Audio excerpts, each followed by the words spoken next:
I'm going to give you, little hints and things as we move forward. We need to be working together so that you can take the information that you learn and then apply that information to what it is that we're doing in the class. So today, we're going to talk about theoretical paradigms.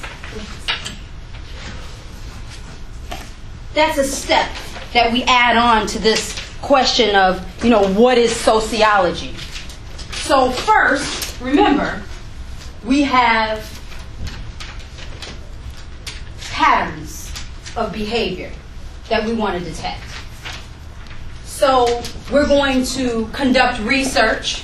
We're going to use qualitative interviews, talking to people, secondary data even, that's called a content analysis. So we may even look in books and look up information. May not talk to somebody, but we may get the information from somewhere else. But, we're reading that and we're putting that information together. Those aren't, statistics, but it's still qualitative research. Or we may use quantitative data, some type of survey, some type of numerical analyses that we'll use to develop the patterns of human behavior, the patterns of interaction that we'll talk about because we're doing sociology. Well then, on top of that, when we write this information up, we have to decide whether we're going to just tell a general story to the public. Are we just going to talk to them about the patterns, help them understand what's going on in society and why these things are happening? That's basic sociology. Or do we want to change somebody's mind about something? Do we want to change something in society? Do we want people to do something differently? That's applied sociology. So we have our patterns. We have our research. Now remember, you can do qualitative and quantitative research. You can have, some communication, interaction, and then use numbers also. It always depends on the subject matter. Because sometimes you may want to, I'll give you an example. I did my dissertation research on women who hit their partners while they were in violent relationships. Well, I couldn't find 300 people to interview. So I couldn't do a survey data because there weren't enough people to talk to. So I had to choose qualitative research. I had to decide what method I would use based upon the availability of the information. So someone didn't just say, I'm going to do quantitative just because I'm a quantitative researcher. Well, you have to think about what it is that you're studying and then select that research method based upon whatever it is that you're going to try to look at, the patterns that you're going to try to explain. You're going to have to pick the method based upon what's available to you as a researcher. So we started talking about these units of analysis that the sociologist has conducted the research. They know what information they have available to them. They also know whether they're going to just tell a story or, whether they're going to change something. But now they have to think critically about a unit of analysis that they want to focus on. Sometimes more than one unit. But the more units you focus on, the more complicated it is and the more difficult it is to create relationships. So it becomes really challenging if a sociologist wants to talk about micro level and macro level at the same time because it makes the analysis so doggone complicated. So sometimes if you have a bunch of research and you want to focus on micro level, which deals with social psychology, you all remember that. The sociology, psychology, mental processes, how people think, how people feel, how people interact, one-on-one interaction. If they want to talk about micro level, then they'll look at the data that they've collected, and they'll decide, well, is this a micro level analysis? Am I dealing with feelings and emotion and that type of interaction? Does my research that I've collected actually give me something that I can talk about with regards to this? Because whatever you collect, it has to relate to the unit that you're going to use to talk about whatever you have to talk about. And so why in the world would they even have units of analysis? They have units of analysis because that's how you distinguish, different types of research in the area. well, this person's a micro-level theorist. Now we want to put micro-level theorists together and compare and contrast what they're talking about. We want to put apples with apples. We want to put bananas with bananas. So usually if you're comparing how theorists do things, how they collect their data, how they actually apply the data, is it basic or is it something that they're going to, have some type of action? We want to look at the unit to see if they relate or not. Especially when you're talking about subject matter. Because somebody could be talking about women, but they can talk about women focusing on how women think and how they feel and little things like that. Then you might have another person that talks about women and talk about, politics or economics. How do economics affect women? Well, that's a macro level study. So usually, even if somebody else is talking about little things dealing with women, you don't compare these two studies because that's like apples and bananas. Because they're going to be talking about a whole different subject matter over here macro level. Whole different subject matter because of what it is that they're addressing. Because they're addressing the system. They're addressing something bigger. They're not talking about how women have an attitude about men cheating. They're not talking about that. They're talking about something bigger.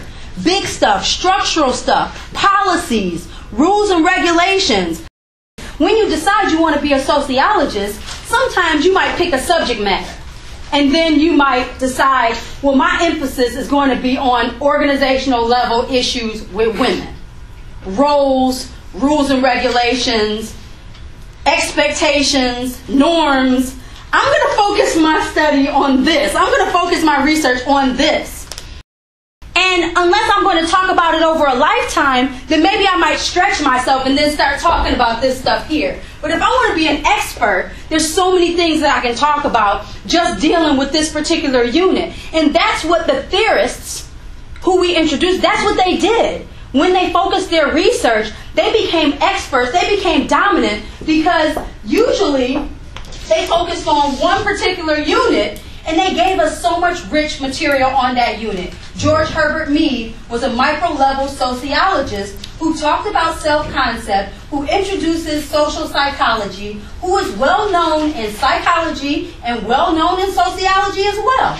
But he focuses on this unit of analysis and he becomes an expert because he frames his information in this specific context. So it makes sociology really complex when you start talking about all of these different units, but it also makes it easy to understand if you allow yourself to think critically in that particular way. Yeah, any topic can probably be broken down and you can talk about specific stuff within a unit. Yeah. But if you want to become an expert, usually you'll focus. And isn't that when you decide, I want to go into law, I want to be a lawyer.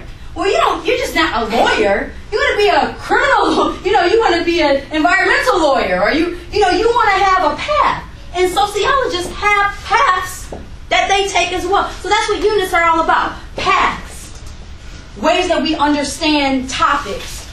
And we organize them. So there's little boxes that we put information in to help us better understand what exactly you would be talking about. Micro level, feelings, individual interaction. At organizational level, dealing with norms, expectations, groups. And then macro level, dealing with those institutions, systems, politics, religion, education. How do those policies, how do the rules and regulations in those particular areas, how does that information affect how we're able to interact on a regular basis? That's a big deal. Karl Marx talked about macro level, the economy. How the system of capitalism impacts any and everything that we do on a regular basis. And he focuses on that macro level because he wants the system to be changed. Because his focus is applied, and he's talking about the system, and he's talking about this macro level system and how he wants the system to be different, because he knows that on a macro level, those rules and those policies can impact all that stuff over there, everything. So his theory is so broad that people talk about Marx in all these different disciplines, all these different areas, because money can make anybody feel funny, no matter what discipline they're in, can it? So we talked about the units of analysis. And again, I know it's tricky, but all you're doing is placing information into a box so that it guides you and helps you to understand what specifically someone is talking about. So now my research becomes more organized, because when I want to figure out what I want to talk about in my study, I'm not going to start talking about all these little micro level details. I'm going to focus my energy on groups and how this would impact this particular group. If I talk about lifestyles, I'm going to focus my attention to the group and to those norms, expectations that relate to that particular lifestyle. That's why we do units. So then even in that broad umbrella, you have theorists. And the theorists present different hypotheses. And we put those hypotheses together and we come up with a way of understanding how people interact. Well, there's some theorists who see life a certain way. There's a certain angle that they have when they look at the world. And that angle that they use is called a paradigm. It's a way that you see the world in a certain period of time. So paradigms work like historical eras. Like you take a history class and they say, oh, this is this era. Well, a paradigm is the sociologist's era.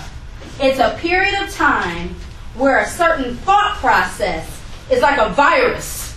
You know, this is how we all think. And it sort of reminds me of how people say, oh, when you have a certain president and that person is a Democrat who is liberal. And then that's a thought process that they use when they make rules and regulations. That's what a paradigm is like. It's a certain mindset that we align with a topic.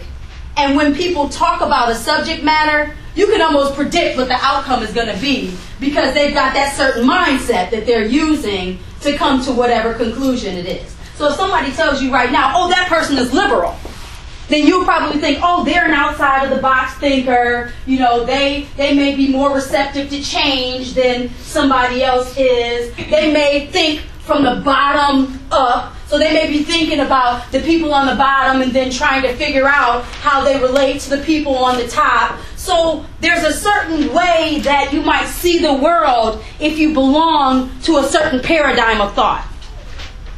And certain paradigms are strong during certain historical periods.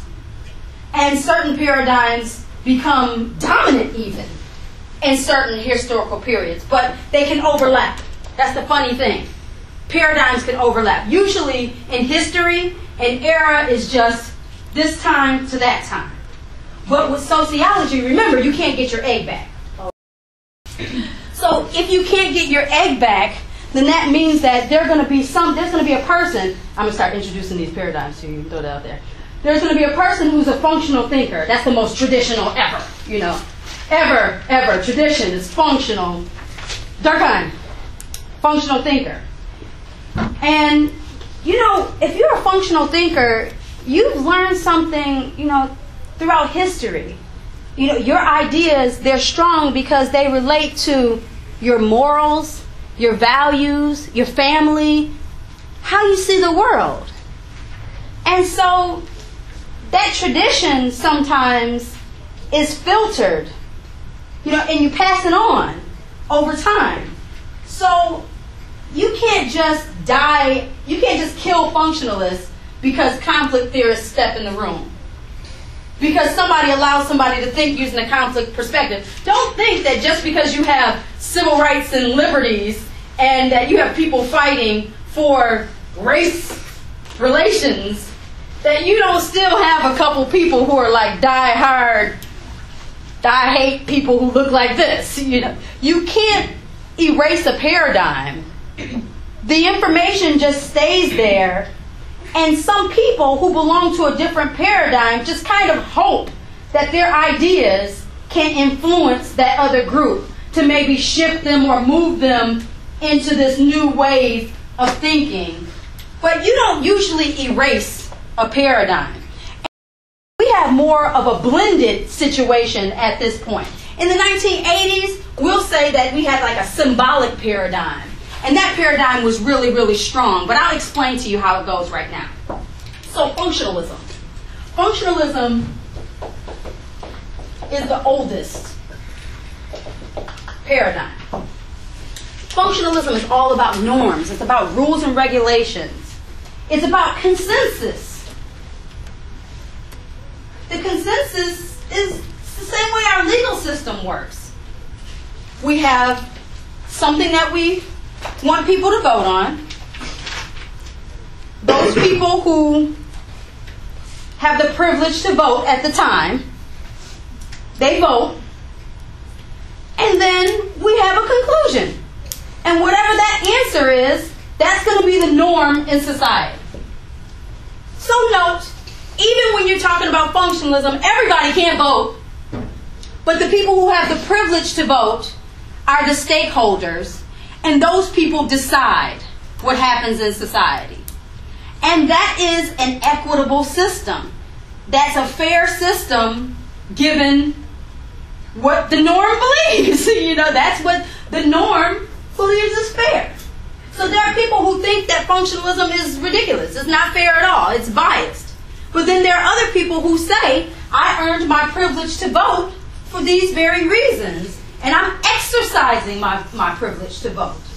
And so I'm playing a role in what's happening. And if I lose, I lost fair and square.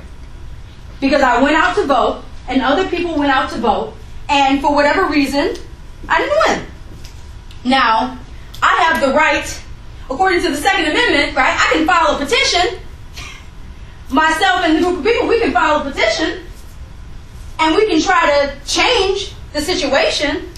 But it's a part of the consensus process that you vote and you come to a conclusion about how life is. Now remember, with functionalism, some votes are based upon sanctions in the legal system, but other votes are just made by a community and the natural response that something gets in a community. So your family at home can be a community. And consensus is that only the boys are going to take the trash out. That's the consensus in the household. And we kind of know that, and it's the pattern, it's the process, it's what we've been doing, and we become okay with that. We become okay with that because that's the decision that our family, or the people who are in power in the family, that's the decision that they make. And that's how society works sometimes from a functional perspective. You have some type of conscious or unconscious vote, and then the majority comes up with some type of idea. This is good or this is bad. And if you don't drink the Kool-Aid, so if you don't buy in to what the majority has to say, then you're going to experience some type of punishment probably. People are going to ostracize you. That means they're going to leave you out, or they're going to push you out, or they're not going to want to communicate with you. They're going to have the lemon face. They're going to look at you funny. They're not going to allow you to join groups. They're not going to allow you to get in. They're going to do things to you consciously or unconsciously to stop you from being socially mobile, from being able to progress. They won't allow you in the social network. That's what happens in a society where you have a norm or something that people believe in, and you decide that you don't want to be a part of it. Now, people are more open today than they were years ago. That's because of a paradigm called symbolic interactionism. But that paradigm didn't become strong until the conflict paradigm became dominant. The conflict paradigm became dominant when people began to fight for life, liberty, and property in the 1960s. When the bottom had a voice. Because in our legal system, our government decided that people who were historically not allowed or privileged to play a role in the functional process, that they could actually play a role now. Certain people could vote. And, you know, even with women, it wasn't that women didn't have the right to vote. It was that those who were in power dared them to vote. You have a right to vote, but I dare you to vote. Go and vote. Vote. See what happens. So, some people have a privilege to do something, but they don't have a privilege to do something. The privilege is on paper, but if the norm in the society is that this is something that is unacceptable, this doesn't fit the role that we've given you, the natural role that you have, then if you go against the grain, there's going to be some type of punishment. Or you're not going to get where you usually are allowed to go because you step outside of the box. So when conflict theorists come in, they're saying, hey, we understand that there's a problem. There's a gap between those who have power and those who don't have power. Well, let's try to come to a consensus in a different way. You know, the people who have power, you give up a little bit. The people who don't have power, you give up a little bit. And let's meet in the center here. Let's meet in the center. Why do you need conflict theory? Because sometimes, and I'll just give you a statistic right now, I hope you understand conflict theory in 2014. If a particular ethnic group consists of 11% of the population, even if every single person in that population votes for something that would benefit that particular community, if the greater population disagrees, they will always lose the vote. They will never, ever win the vote. So conflict theorists say, our government, our system would just be truly unethical if we didn't come up with a way of coming to consensus other than our functional method. We have to have another way to deliver consensus, because it's not a true consensus if a particular group loses every time. That can't be fair. We can't say that that's equitable. We can't say that that makes sense. So we have to have a system or a process where it flows from the bottom up, as opposed to the majority group getting everything that they want all the time, and then the bottom having to just deal with it. So we had to have a system where we would go in and reevaluate the laws, reevaluate the rules and regulations, think about personal liberties, think about the privileges that people are supposed to have, and think about the access to resources, think about the access to education, the access to rules and regulations with politics, the access to religion and spirituality, and your ability to actually exercise those things without being abused or hurt or endangered. We have to have some type of consensus process that's going to work. And so sociologists started writing about it. And those who thought, using the bottom-up approach, who thought consensus can't be the majority rule, that's not helping the world. We need to have another way. So you start seeing people writing micro-level research, organizational level research, macro-level research, using the conflict model. Now, the father of conflict model, is Karl Marx. But the conflict paradigm doesn't become dominant until the 1960s. So Karl Marx has his way of doing conflict theory. But remember, people are really... Karl Marx is popular because lots of people can't stand him. You know, they don't really like the guy. They don't like what he's talking about. And the they is this particular group. Because Karl Marx is saying, let's punch them in the face, you know. Let's take away their power and privilege so that everybody can have a level playing field. Let's be socialist, you know. Let's not deal with capitalism. Let's redistribute the power so that everybody can succeed. Because so that everybody can have a vote. Everybody can participate in the process. Not just these people who are rich or these people who have all the money and these people who have the power. They're making all the decisions. He's like, this is nonsense. We need to have something else. But nobody who has all the money is going to promote this. Well, maybe a couple people. maybe, you know, it takes the abolitionist mentality for you to buy into conflict theory. It takes realizing that everybody in this room is a human being. Everybody is a person. Oh, it doesn't matter if you're gay or lesbian, or if you're a man or a woman, or if you belong to a different ethnic group. Well, you're still a human being. You're still a person, so I need to treat you accordingly. So if these rules and regulations that we have, if they're denying you the ability to be human and to survive like everybody else, then it becomes a personal issue for me as opposed to a financial issue. And so there were lots of people that bought into the conflict theory in the 1960s because laws were changing. And whatever it is that the lack of truth that it existed in a certain time, you know, the truth was floating in the air, you know, for everybody to smell, everybody to see, everybody to understand. And you had to decide, what if I was in this position? Would I want people to treat me like this? And this is when people started buying into the conflict theory. If this were me, if this was my child, would I want someone to treat my child like this? Because I'm in my ivory tower. So no matter how they treat these people here, it may not necessarily affect my life. Not that much. Maybe a couple things. But it's not going to take me out. But I have to be able to think practically about people. Do I actually care about people? Well, lots of millionaires are philanthropists. They donate money. They contribute funds to people who don't have.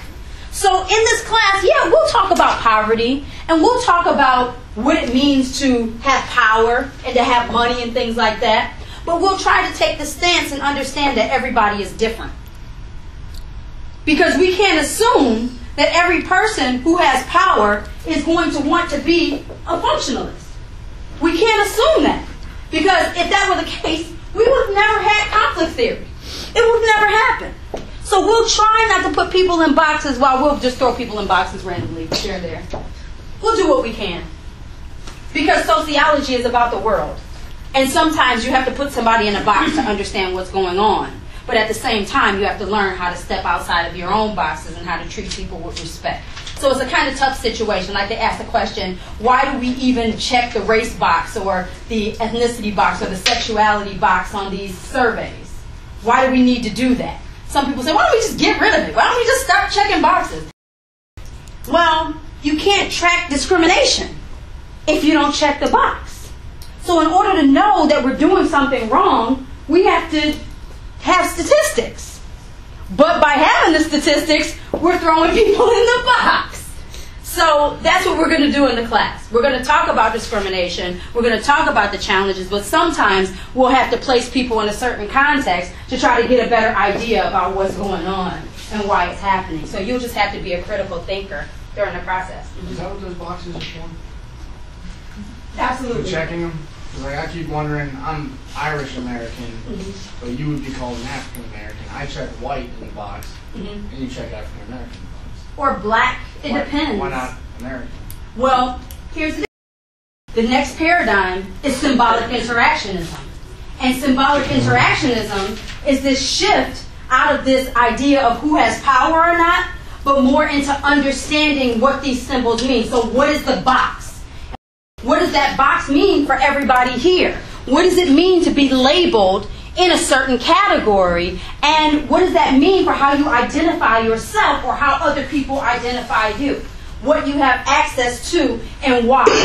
Do you have access to this particular funding because you check this box, you know, or that box? And so the word other, we're going to talk about that word. We're going to talk about the word other because it's a very serious word in sociology. When we're able to start talking about culture after we get the basics, we're going to get a chance to dig deep into that. But first, you have to understand paradigms.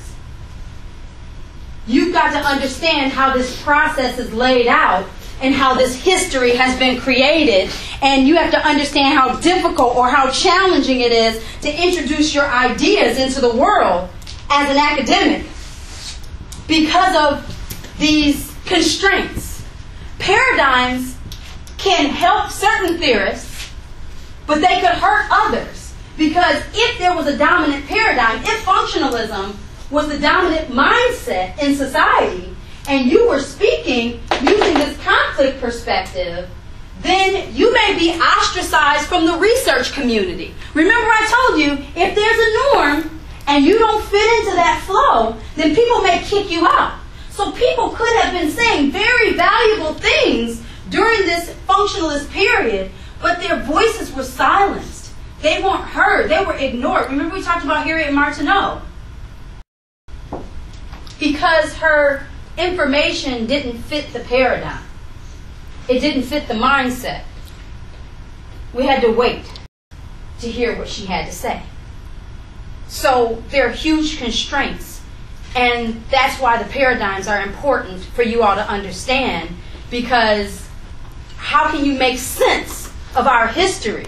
You know, things are so discriminatory. We'll get to a lesson where we're talking about the treatment of the Native American population, and it'll blow your mind, because it's so hard for us to conceptualize.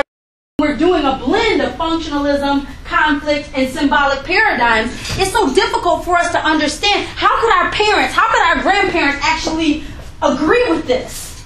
How did they let this happen? This doesn't make any sense. How could people treat other human beings in this way? And the information is justified with science. It's justified in the study of economics. It's justified in our legal systems with politics because of the mindset and because of how people were processing the information at that given time. So that's why paradigms, thinking a certain way in a certain period of time, would affect everybody. Remember what sociology does. You have a cycle. Remember, you have a cycle. You have somebody coming in, observing the world. That person generates a story of some type explaining the interaction. Then they tell you, this is what you do. This is what you do. This is who you are. This is how you see things. This is what you look like. This is what your skin means. This is what your gender means. This is how, this is what it means to be quiet. Or this is what it means to be outgoing. They give you a definition to help you understand who you are. And because you don't know who you are, or because you're not confident about who you are, or because you just need one person to say, yeah, she's sexy. All you need.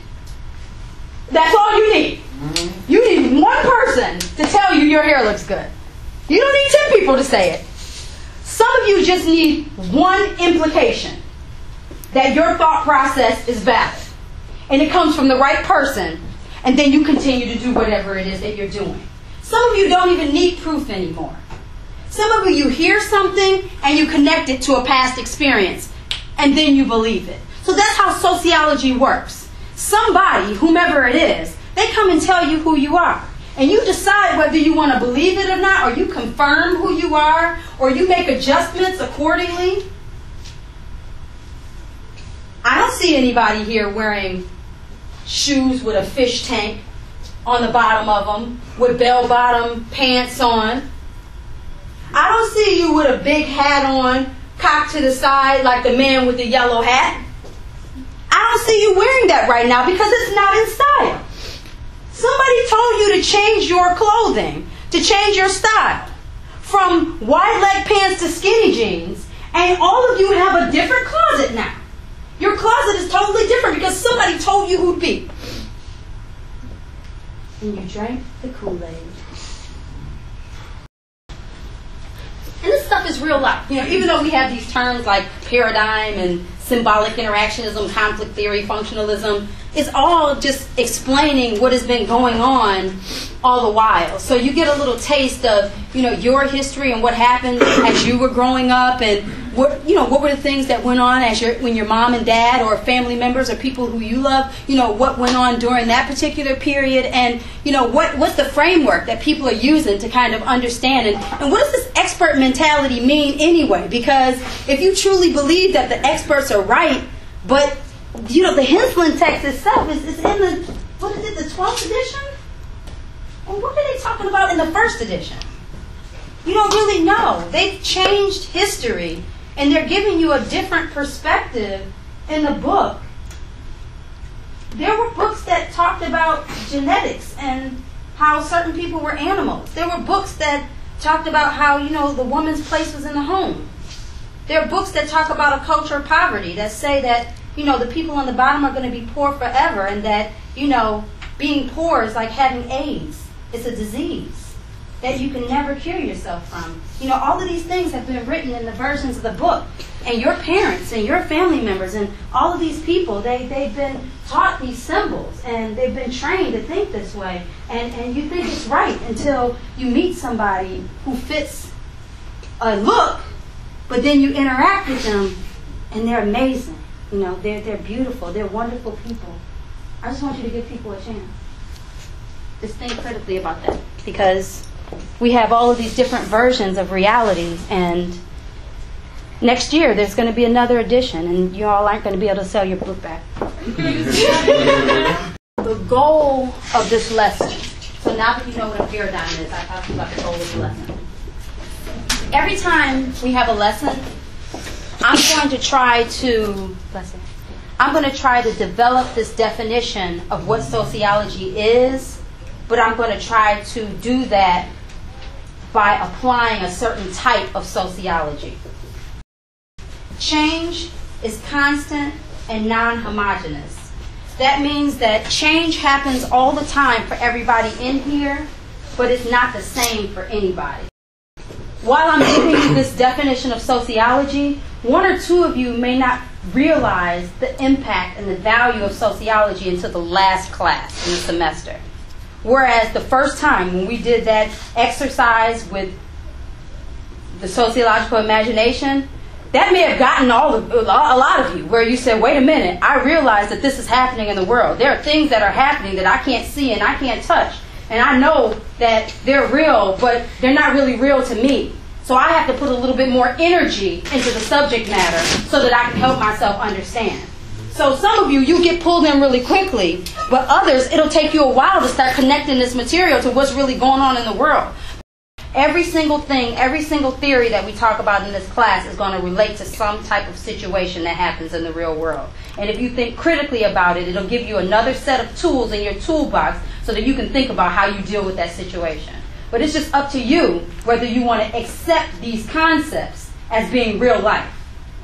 Because if you just turn it into something that you're doing in the classroom, then it's just schoolwork.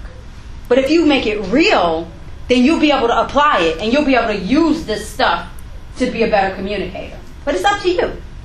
Change can happen, but it's going to be different for every single person in here. And I can't change that. It doesn't matter how many times I skip across this classroom or use a different tone or dance or whatever. I can't control how you want to change. You have to decide that for yourself. So listen, this is what we're going to do. We're going to talk about the criminal justice system, because criminology was developed under the umbrella of sociology. Criminology is the study of criminal behavior and how people interact when they violate norms in society. So if somebody violates a norm that is a law or a sanction, that's a part of the criminal justice system. But that's the same as looking at the idea of somebody violating a functional norm. Because remember, if you have this consensus, if you have a consensus where people vote and people determine that something is not normal, it's not right, then it's probably going to be something that's a law. And if that law is broken, just like with functionalism, people get in trouble. They're punished in some type of way. So remember, the criminal justice system, the study of criminal behavior, falls right under the umbrella of sociology. That's why the sociology major at Shepherd University is the Department of Sociology, Geography, and Anthropology, but there's a concentration in criminal justice because law, the study of crime, falls under the umbrella of sociology. So for those of you who may be thinking about moving into the field of criminal justice, this is how, what we talk about with this lesson, this is how you understand the relationship between criminal law, breaking norms, and then the study of sociology. So I'm going to teach you about paradigms in the context of understanding crime. That's what I'm going to do. Now, you know what functionalism is a little bit, because we talked about it a little bit. But now we're going to talk about it using kind of a criminal mind perspective. So So to prepare for your homework, I want you all to select some type of criminal behavior or criminal conduct, and then define that behavior or that conduct. Think about, whatever law or rule and regulation that exists in society where you use that particular law to punish somebody for whatever this criminal behavior is. I want you to think about those things. So think about the crime and the behavior that you act out when you break when you break the rule, and try to define it. Try to define that in some type of way. I'll give you an example. Theft. Theft occurs when you steal something from another person. When you take something from somebody that does not belong to you, that is theft. So I already did number 1 for someone. Now number 2, define the criminal behavior. Do a Google search and type in theft and see how they explain and describe that. And then type, how is somebody violating the law if they steal? Something like that. Know how they're violating the law if they steal. So that's the first part of your homework, is thinking critically about crime and then kind of understanding what laws or rules and regulations exist where somebody will be punished for doing, whatever that is. So you can choose prostitution. If you pick drug dealing, you have to tell me what type of drug it is.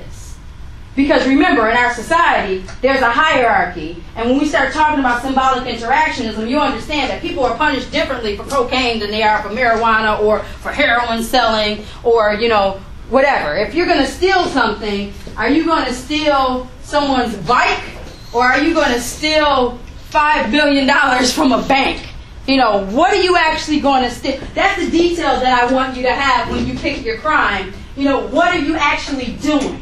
Give me rich detail. What have you stolen, and what type of punishment can somebody get for whatever it is that they're doing? So that's how you start really talking about functionalism. Because remember, if there are norms in society, there's a full explanation for how people treat you when you act out a certain type of behavior, and what the punishment will be if you violate some type of rule.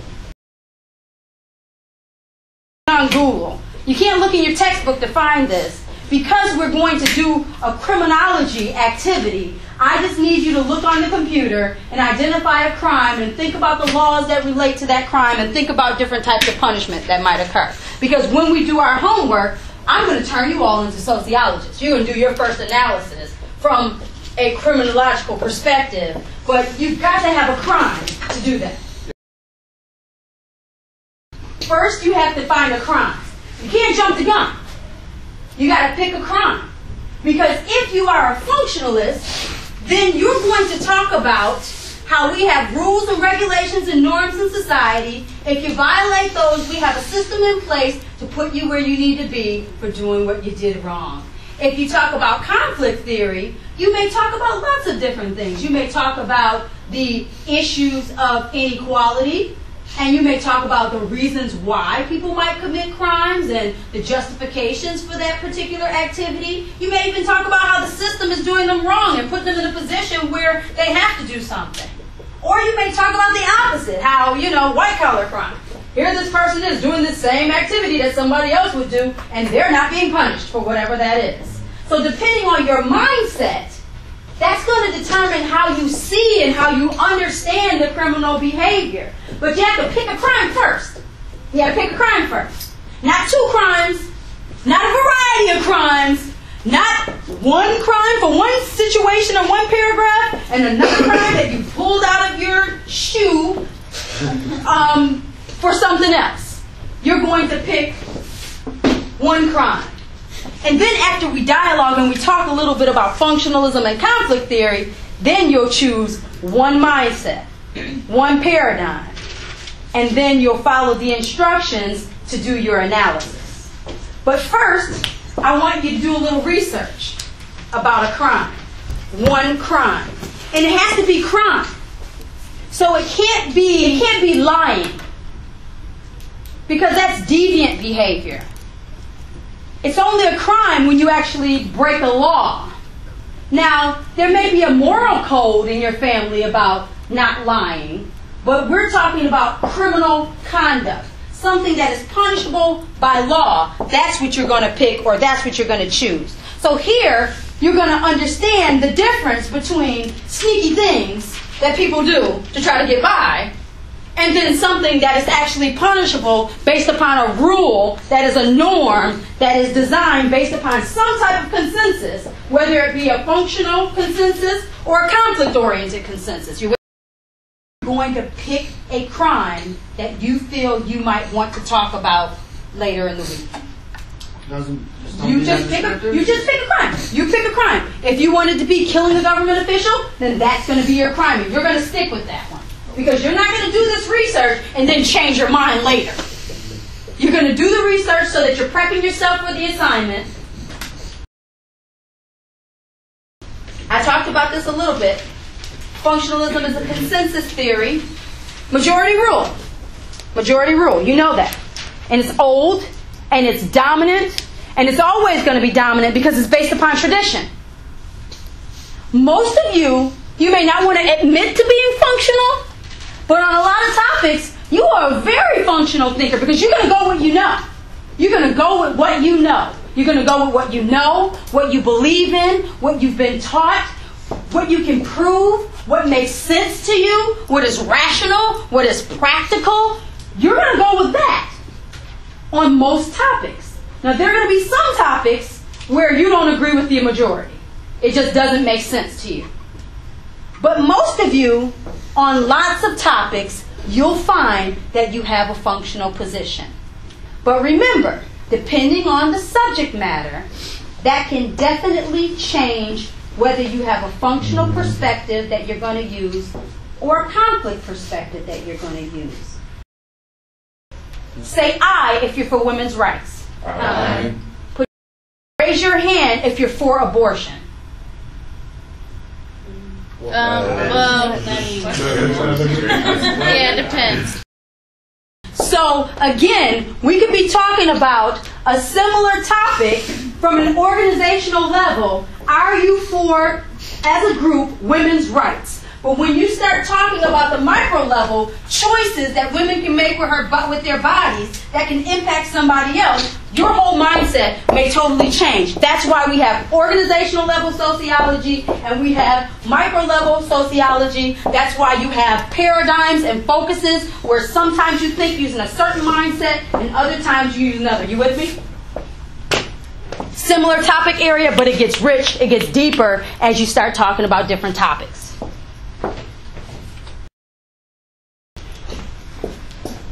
Equality, happiness, and freedom of the individual. That's all about using the consensus model.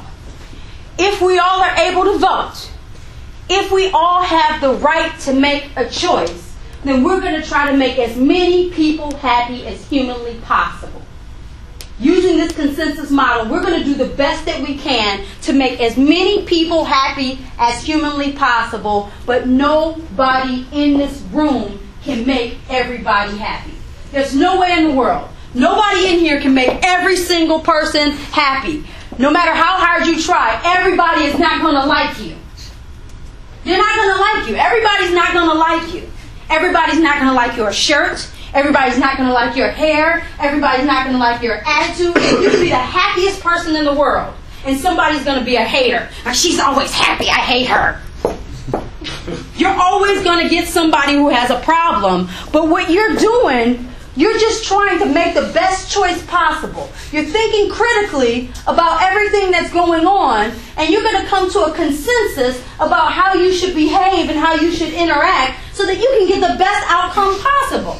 You're going to follow the rules and regulations because those rules dictate social order, and if you follow the rules, you should have a positive outcome. If you decide to go to college, to study some type of information so that you can go and apply for the job and have the tools and everything that you need to be successful. You're following the norms, you're following the rules and regulations. You do what Max Weber says. You carry yourself with respect and with kindness. You think critically about your lifestyle, about what you need to purchase, how you need to live, how you need to carry yourself. how much money you need to make so that you can buy the things that you want to have, who you're going to fit in with, who are your friends going to be, what types of groups are you going to align yourself with. You think critically about all of those things. You have a religion that you follow, and that religion helps you to stay happy and to stay healthy. You have certain political rules that you follow on the macro level. You do all of these different things. You do all of these different things so that you can be successful using this functional analysis. And even doing all those things, you can't make everybody happy. But you can do your best. If you follow the rules and regulations and you follow the majority rule strategy, everybody's not going to be happy, but the goal is to be as happy as humanly possible. I'm going to follow these rules because these rules are designed not to hurt me. They're designed so that I can be protected, so that I can have access to life, liberty, and property, and so that I'm safe and the people around me are safe. That's what it's supposed to be about. Well, you know, democracy is supposed to be about something too. Everything in the real world is not what you have written on paper. But what is written on paper about functionalism is this idea that we work together and we come up with a solution, and we hope that that solution works to keep us as happy as we can be. That's what it's all about. And guess what? Some people lose. Some people lose the vote. Some people, you don't make it. Some people, they don't fit into this micro-level norm.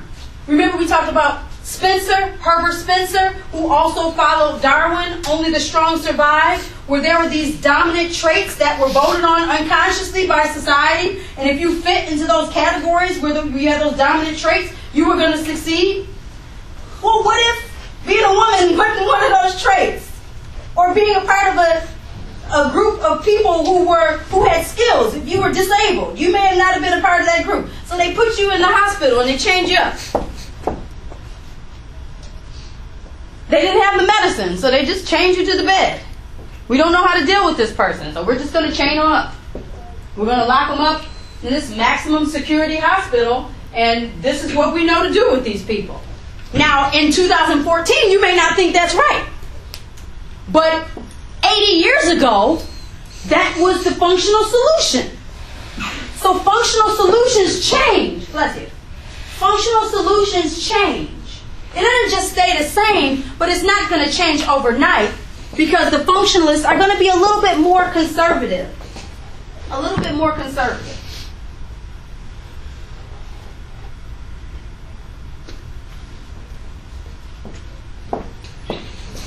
They're going to focus on what we need, but it's going to be all about social order.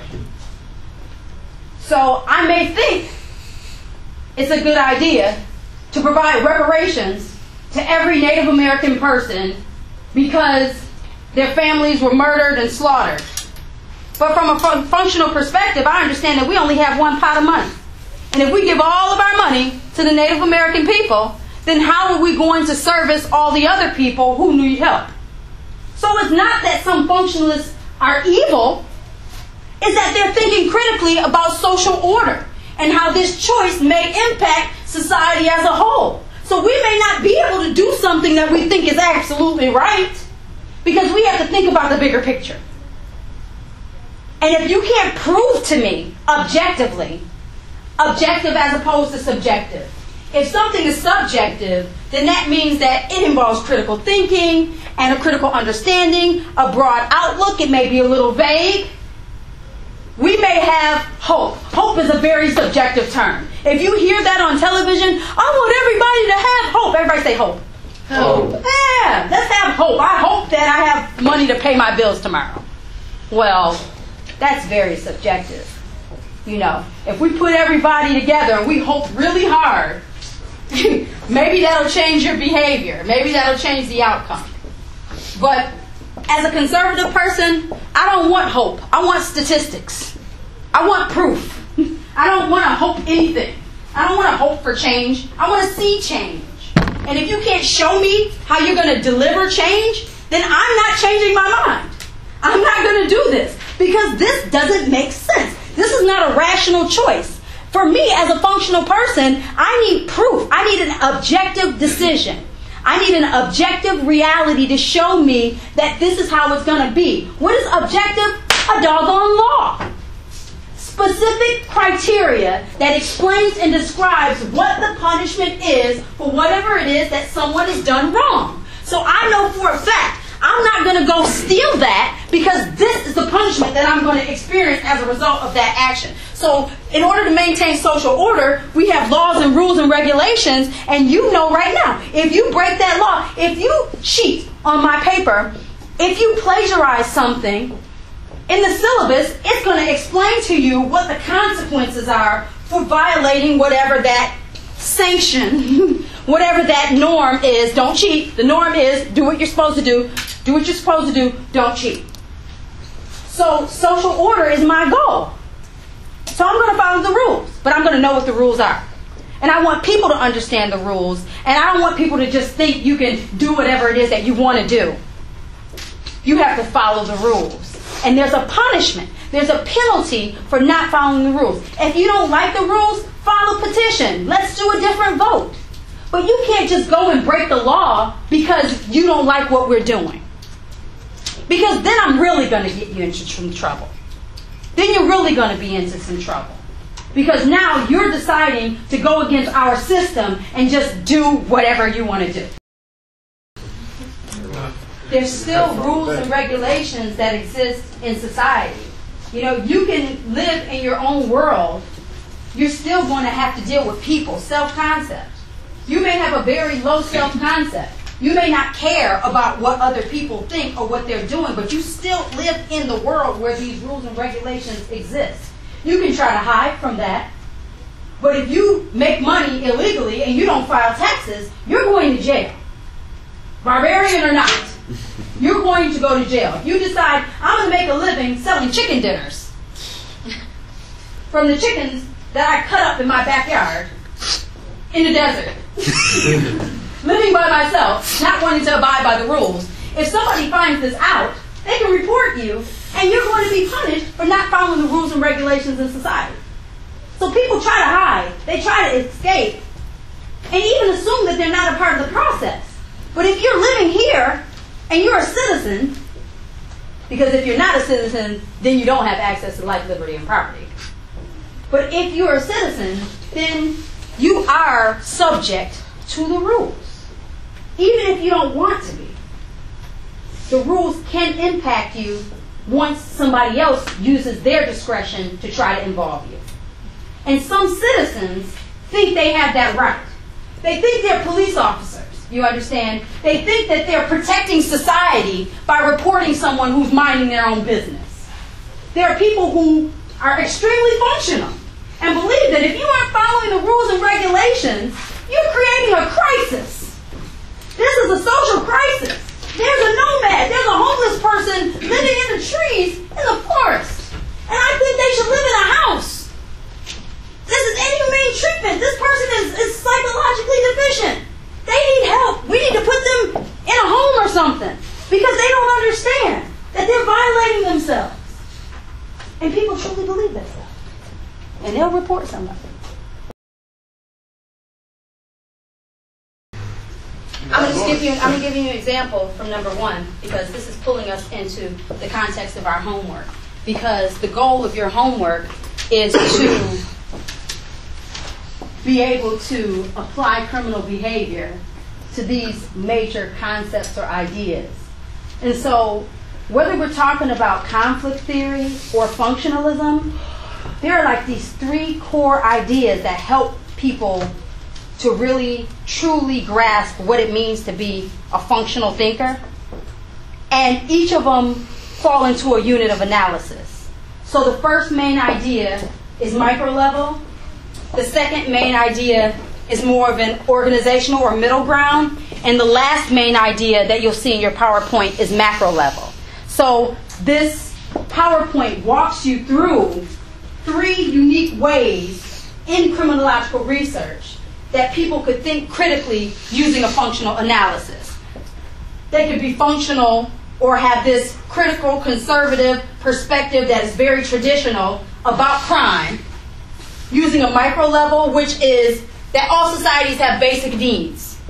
So we have this law, rule, and regulation here because the rule is there to protect people, to make sure that they're getting what they need. And so if somebody violates something, they're actually violating your basic need. Everybody has to play their part. That's what Durkheim talks about when he talks about functionalism. He said, life is sort of like the body. Every part of your body has a certain role that it has to play out.